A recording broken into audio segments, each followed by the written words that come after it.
Share করছি নিরামিষ পনিরের একটা রেসিপি। বানানো খুব সহজ, খেতে খুব ভালো।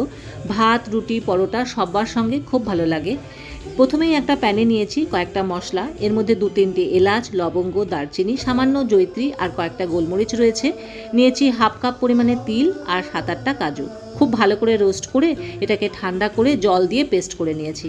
প্যানেতে তেল গরম করে টুকরো করে কাটা পনির একটু ভেজে তুলে নিয়েছি। ওই তেলেই দিয়েছি একটু মৌরি আর জিরে ফোড়ন, তারপর দিয়েছি আদা কাঁচা লঙ্কার পেস্ট, খুব ভালো করে কষিয়ে নিয়েছি। বেসিক মশলার মধ্যে হলুদ গুঁড়ো, লঙ্কার গুঁড়ো আর ধনে গুঁড়ো দিয়ে ভালো করে কষিয়ে নিয়ে দিয়েছি টমেটো পেস্ট। আবারও খুব ভালো করে রান্না করেছি। মশলা থেকে তেল বের হলে 2 চামচ ফ্যাটানো টক দই দিয়েছি। আবারও কষিয়ে রান্না করেছি।